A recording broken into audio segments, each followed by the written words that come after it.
So ನಿಮ್ಮ ಹತ್ರ ಇರೋ ಬ್ಲ್ಯಾಕ್ ಪ್ಯಾಂಟು ಈ ಥರ ಫೇಡ್ ಆಗ್ತಾ ಇದೆನಾ? ಹಾಗಾದರೆ ನಿಮಗೆ ಈ ವಿಡಿಯೋ ಯೂಸ್ ಆಗುತ್ತೆ. ಸೊ ಸೇವ್ ಮಾಡ್ಕೊಳ್ಳಿ.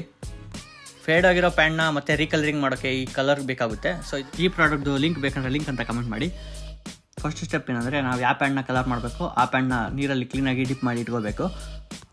ಸೆಕೆಂಡ್ ಸ್ಟೆಪ್ ಏನಂದರೆ ನಾರ್ಮಲ್ ವಾಟರ್ನ ಬಿಸಿ ಮಾಡೋಕ್ಕೆ ಇಟ್ಕೋಬೇಕು. ಆ ಬಿಸಿ ಆಗ್ತಾ ಇರೋ ನೀರಿಗೆ 2 ಸ್ಪೂನು ಸಾಲ್ಟ್ನ ಆ್ಯಡ್ ಮಾಡಬೇಕು.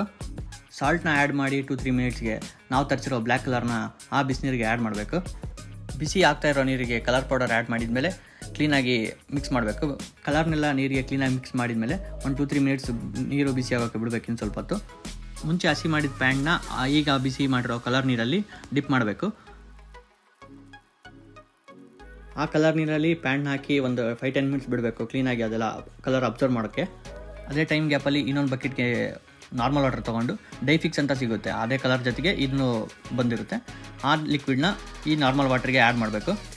ಈ ಡೈಫಿಕ್ಸ್ ಇರೋ ನಾರ್ಮಲ್ ವಾಟರ್ಗೆ ಆವಾಗಲೇ ಕಲರಿಂಗ್ ಮಾಡಿರೋ ಪ್ಯಾಂಟ್ನ ತೊಗೊಂಡು ಈ ವಾಟರಲ್ಲಿ ಡಿಪ್ ಮಾಡೋಕ್ಕೆ ಇಡಬೇಕು. ಕ್ಲೀನಾಗಿ ಡಿಪ್ ಮಾಡೋಕ್ಕೆ ಇಟ್ಟು ಒಂದು 10-15 ಮಿನಿಟ್ಸ್ ಅದರಲ್ಲೇ ಬಿಡಬೇಕು. 10-15 ಮಿನಿಟ್ಸ್ ಆದಮೇಲೆ ಪ್ಯಾಂಟ್ನ ತೆಗೆದುಬಿಟ್ಟು ಅದನ್ನ ಕ್ಲೀನಾಗಿ ಸ್ಕ್ವೀಸ್ ಮಾಡಿ ಅದರಾಗಿರೋ ನೀರನ್ನು ತೆಗಿಬೇಕು. ಅದಾದಮೇಲೆ ಪ್ಯಾಂಟ್ನ ಒಣಗಕ್ಕೆ ಹಾಕಿದರೆ ಆಲ್ಮೋಸ್ಟ್ ಎಲ್ಲ ಸ್ಟೆಪ್ಸು ಮುಗ್ದಂಗೆ. ಆ್ಯಂಡ್ ಮೇನ್ ಪಾಯಿಂಟ್ ಏನಂದರೆ ಪ್ಯಾಂಟ್ನ ಒಣಗಾಕಬೇಕಾದ್ರೆ ಯಾವಾಗಲೂ ಪ್ಯಾಂಟ್ನ ಉಲ್ಟಾ ಒಣಗಾಕಿ. ನೋಡ್ಬೋದು 24 ಅವರ್ಸ್ ಆದಮೇಲೆ ಪ್ಯಾಂಟ್ ಕಲರ್ ಯಾವ ಥರ ಚೇಂಜ್ ಆಯಿತು ಅಂತ. ನಿಮಗೆ ಆ ಕಲರಿಂಗ್ ಪ್ರಾಡಕ್ಟ್ದು ಲಿಂಕ್ ಬೇಕಂದರೆ ಲಿಂಕ್ ಅಂತ ಕಮೆಂಟ್ ಮಾಡಿ. ಆ್ಯಂಡ್ ಇದೇ ಥರ ಫ್ಯಾಷನ್ ರಿಲೇಟೆಡ್ ವೀಡಿಯೋಸ್ಗೆ ನೀವು ನನ್ನ ಫಾಲೋ ಮಾಡ್ಬೋದು.